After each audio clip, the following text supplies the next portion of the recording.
Hey everyone, welcome to episode 10 of Otome Shimai. I'm Vicky. And I'm Vika. And we are sisters who play Otome games. Quick side note here. We recorded this episode before posting our survey on Reddit and Twitter, and we just wanted to take a minute to thank every one of you who spent time filling it out. We truly appreciate all of the feedback on what you all are interested in hearing more about on Otome Shimai, and we are super excited to incorporate more of that into our future episodes. So again, thank you for spending time with us, and we hope we can create more things that you'll love. Today we are talking about undateable characters from Otome games who we want to date in Sidetracked by Side Characters. But first, we need to talk about who we are doing this week. Okay, Vicky, tell me, who are you doing this week? So I am super, super excited because I actually finished Shingen's route. Woo! That's great. Yeah. Shingen from Ikemen Sengoku, the mobile game. Mm-hmm. And if you guys remember when I started his route, I was like, oh my god, this guy is such a giant flirt. I am not going to be interested in him at all. He is one of my favorite characters. Mm-hmm. He really surprised me. He's mature. He is. He is a giant flirt, but he is also very emotionally mature compared to a lot of the other characters, and like really understands his responsibility, and he doesn't like screw with the MC's emotions. There's a lot of consent going on, which is he nice. Does. He asks her, right? Mm-hmm. If he can kiss her, or if he can like. Yeah, he does. So I really, really like him. He is now my number 2 favorite character in Ikemen Sengoku. Who's the first one? Hideyoshi. Oh, yes. Oh, Hideyoshi. Anyways, Vika, who are you doing this week? I'm playing the new event in Obey Me, Toys Galore. Mm-hmm. And so I guess there's no real one person's route. As you know, with Obey Me, you date all of them. Please date all of them. But the story... The story for this event is really cute because basically they are at a party at Diavolo's and Mamon finds, actually Diavolo gives them a present, or he finds a gift and Mamon opens it and he's like, what's in here? No. And then he pulls out a robot with no face and he's like, wow, this robot sucks, and he chucks it over his shoulder. And then apparently the robot's very unhappy, so they all end up in like this toy world where they have to pretend to be toys. All of the characters get to wear onesies of animals. So like Levy is a shark and Lucifer is a unicorn. Ah! And I love Simeon that. is a bear. It's adorable. It's really, really cute. And basically you have to like avoid getting caught by the other toys in the town, this like toy made up town. But it was really cute. It's a cute event. The cards are adorable. I want them all. I don't have the UR card. I only have the SSR cards and the SR cards. But I did do a story from one of them, one of the Devilgram stories, and that's really cute with Simeon in it. I'm not going to share too much, because if you're playing that game, you should go do that Devilgram story because it's really cute on your own. But, yeah, I'm having a lot of fun with Obey Me. Well, you're also a Simeon stan, so of course you would like his card. Yes, exactly. Well, I'm glad you are enjoying Obey Me. I haven't done any of the events in a while just because it is a pain in the butt to get the UR cards. But I'm glad to hear about them from you. Yeah, so the thing about Obey Me is I really like playing the events more than I do like just grinding through the story. I don't know. I think the one-time events and doing like a little thing in between is really nice, and it's kind of a refresher, and you don't need to like really be on it all the time. You know what I mean? When you're doing a standalone game, you have to follow the storyline. So if you forget where you are in the route, it's going to be hard to get back in. But with Obey Me and the little events, it's not really like that. Yeah, that's a good point. That's a good point. I like the story. Yeah. But that's okay. We can have different opinions there. I'm glad you're enjoying yourself. That's fine. It makes me happy. We do have different opinions. Yeah. In fact, we're going to be talking about some of our different opinions right now because we definitely have different opinions on which side characters we want to date. Yes. So the first game that we're going to talk about is a couple of characters from Collar Times Malice. Yes, and this is so online for us because we were both playing this game. Yeah, we both just finished Collar Times Malice, so it's fresh in our minds, and there are a lot of side characters in this game. There are. So we're actually only going to talk about a couple of them that we want to date, because otherwise we wouldn't be able to talk about anything else in this episode. Yeah. Do you want to talk about your first undateable desire? My undateable desire. I like that. Especially for this one, because my first side character who I'd like to date is Morioka Hajime. and he is the Division 1 section chief. He is the main ally, Eiji Yanagi's ex-boss. And he's gruff, he's strict, he's very manly. He's a very manly man. Big manly man. Big manly man. He's really, really sexy. Yeah, he is very sexy. Definitely would have a one-night stand with him. But the problem is, he seems like he'd be too busy with work for any type of relationship. All he does think about is work. Yeah, really. I get that feeling. Even in, like, the fun scenes where they're all, like, having a good time and chatting it up, he's like, work? Investigations? Crime? And you're like, no, we're, like, hanging out. It's a fun, calm, relax your... What's fun? Yeah, pretty much. Yeah. But he is super hot. He is. He's really, really hot. Yeah. So he's my number one. But the second one who I wanted to talk about is Sakuragawa Kotoho. And she is a forensics officer, which I think is a super sexy job. Yes. I was, like, super into CSI when I was younger. So the fact that they put a forensics officer in here and made her one of MC's close friends, I thought was really, really cool. She's super chill. She's fun to hang out with. Like I said, she's Ichika, the MC's friend, and she's also her drinking buddy. They like to go out drinking. Yeah, I really like that. Yeah. Yeah, they go out drinking, and it's really fun. It is. Because she's a little bit of a lush. She encourages Ichika to drink. Yeah, both of her friends do. But the thing that really cinched it for me is that Sakuragawa loves meat. She loves barbecue. All she wants is to have, like, beef and chicken, and I don't think I've ever said this on the podcast before, but two of my favorite foods are yakiniku and Korean barbecue. Meat. So I can just imagine us going out on yakiniku dates all the time and just having so much fun with it. It was really fun. It was really funny in sort of in the beginning of the game when Ichika has to kind of get close to Sakuragawa because she has information. Yeah. And they're like, give her meat. And she will be on your side. And she does. She makes like a bento for her and instantly, like that, friends. It was great. It was great. Yeah. Yeah. You know, when you said she likes meat, for a second I was thinking, oh, that's not going to go across very well. Like, people are going to think different kind of meat, but you're talking about food. I like food, okay? I like food. Yeah. So yeah, Sakuragawa is great. But Vika, I know that you have a couple of people in Color Times Malice who you want to date but can't. So who are they? So my first undateable desire is Minagishi-san. Minagishi Seiji. Minagishi-san. Yes. And he works with your first undateable desire, Morioka. And he's the Division 1 commissioner for the investigations unit. So he's the... calm to Morioka's brute. Yeah, so Morioka comes in and, like, he's the hammer. Yeah.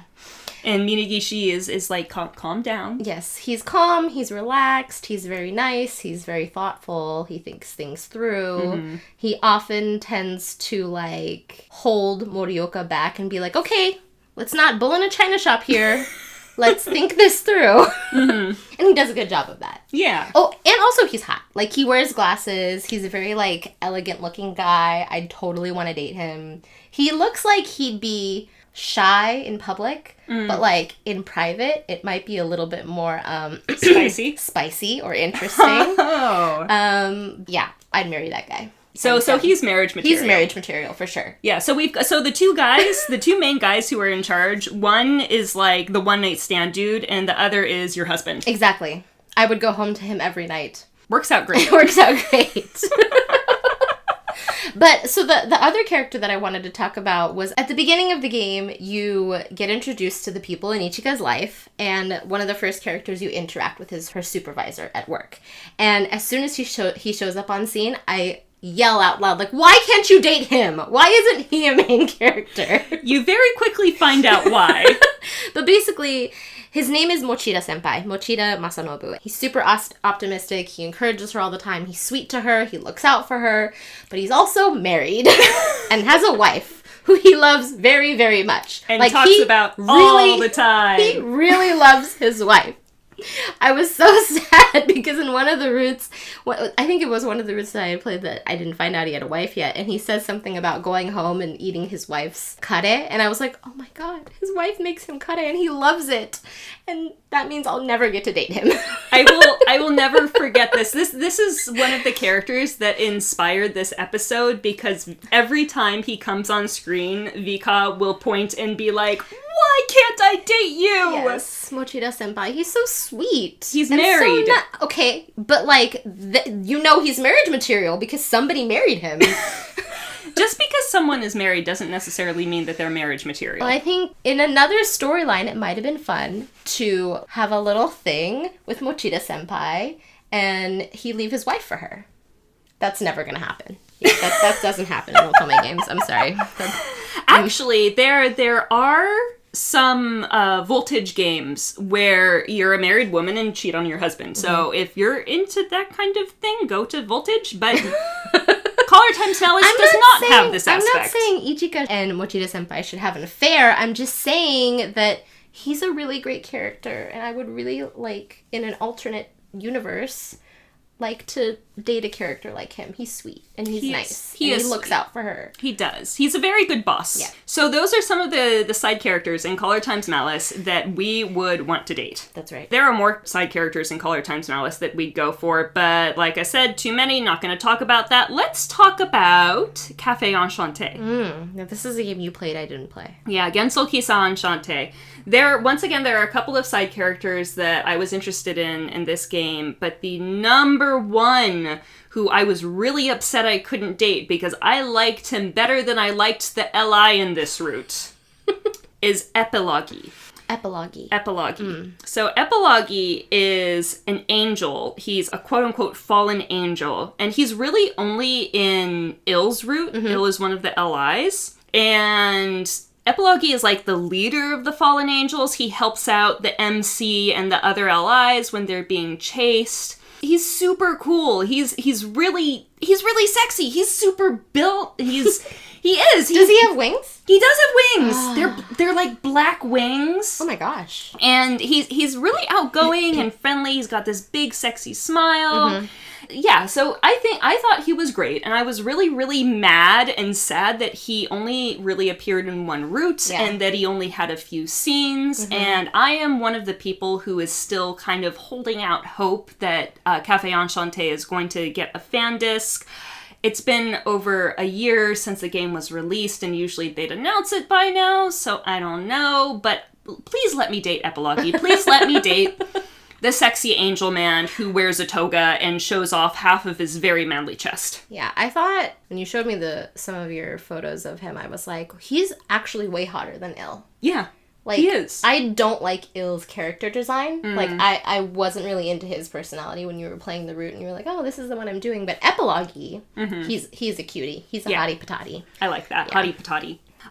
So that is the character from Café Enchanté who I want to date very badly. Yes. What about you, Vika? What's the next game that we're going to talk about that you've played? So the next undateable that I want to talk about is Mine from Amnesia. Amnesia? Yeah, Amnesia. This is the game where you go through 4 different guys' routes. Each one is after a suit in a deck of cards. And Mine is one of the heroine's co-workers at the maid cafe that she works at. Oh, yeah, that's right. She works at a maid cafe. And so do some of the LIs. They work as, like, butlers or cooks in the maid cafe. It's really cute. The interesting thing about Mine is that she's, like, really cute and she's really bubbly, but in 2 of the routes, she actually is the heroine's love rival. Oh. So in Ikki's route, she's actually in, like, the Ikki fan club. Because he's, like, the super popular guy. Yeah, he's super popular. He's, like, celebrity status, and he has his own fan club. And that's kind of, like, one of the things between the heroine and her getting close to Ikki is the tension between her and the fan club. And the whole thing with Mine is that she's in the fan club, and she keeps trying to date Ikki, but Ikki keeps turning her down. And then he decides to date the main character, and Mine is not happy about that. She's really upset.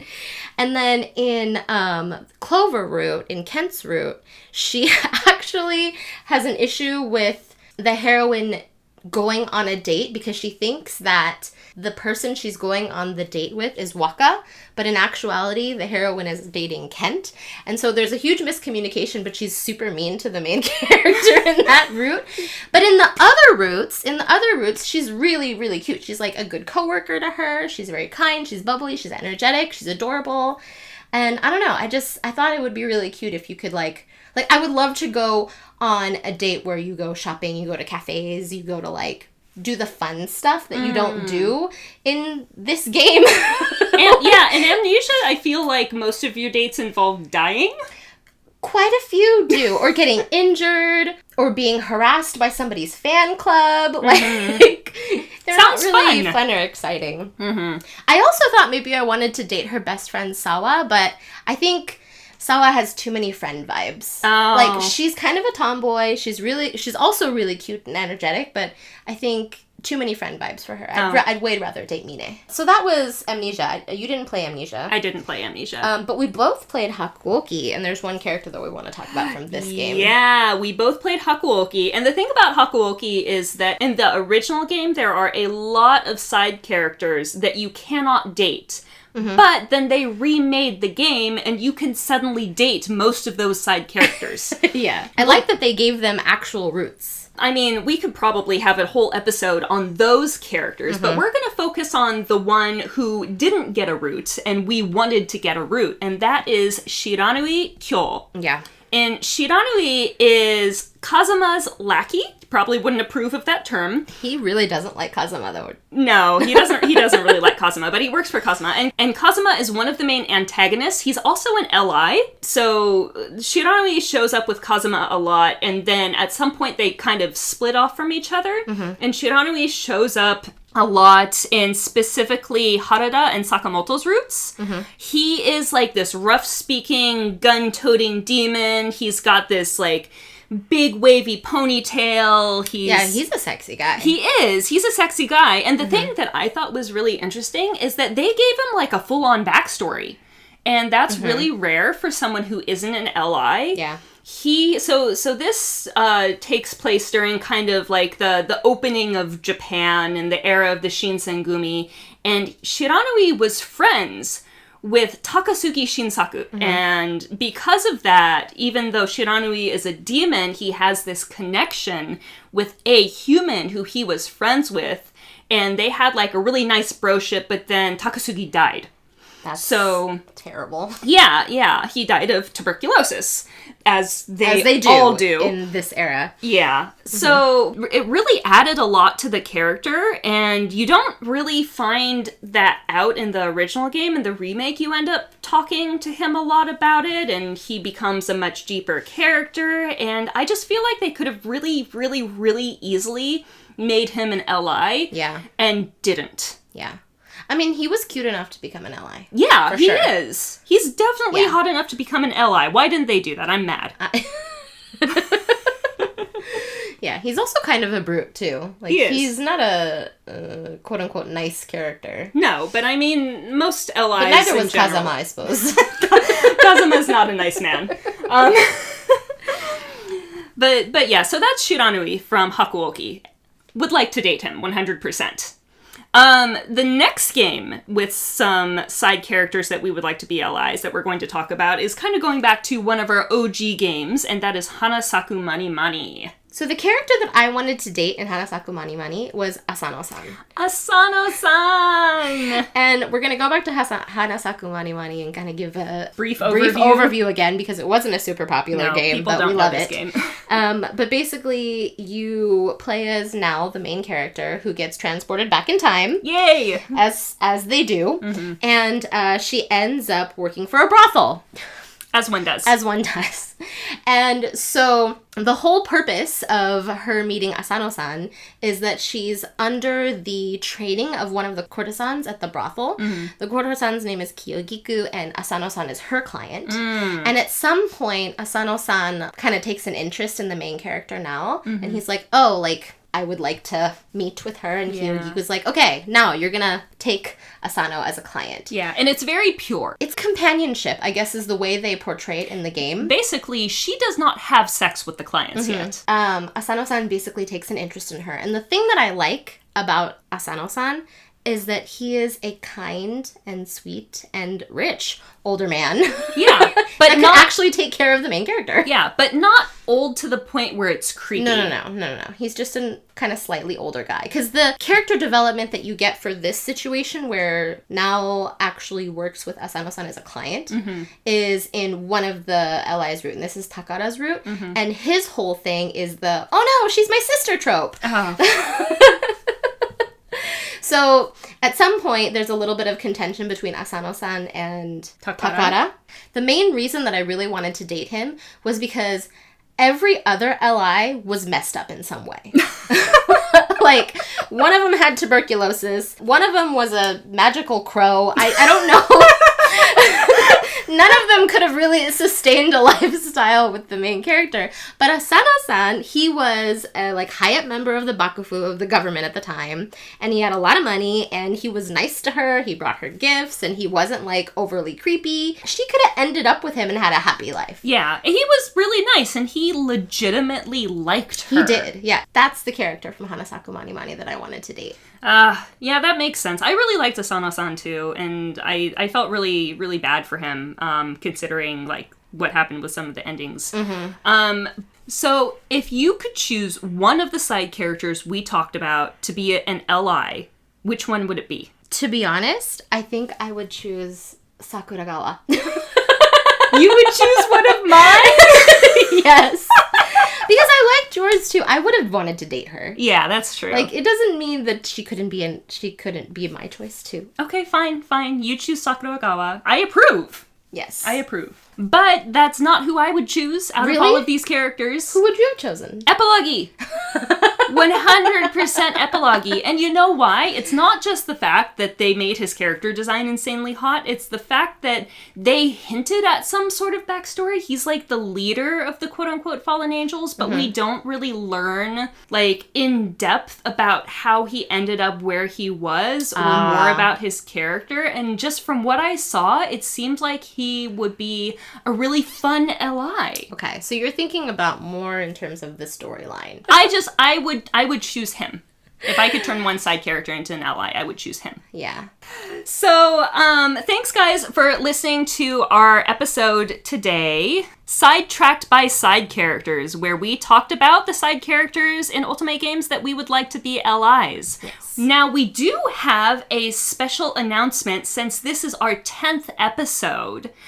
We have actually started a Buy Me a Coffee account where you can support the Ultimate Shimai podcast. We currently only have one-time donation option set up, but we are working towards setting up some extra perks for anyone who wants to do monthly donations. We really appreciate all of the great feedback that we've gotten on the podcast, and we're super excited to keep it going. So supporting us with Buy Me a Coffee helps to pay for things like hosting and distributing the podcast every week, which would, really help us out a lot, as this is something that we're doing for fun. That's right. We're doing it for fun because we like it. We like it. In addition to Buy Me a Coffee, we also have Twitter and an Instagram if you want to stay up to date on new episodes and other Otome-related fun stuff. Thanks so much for watching, and we'll see you next week. Bye!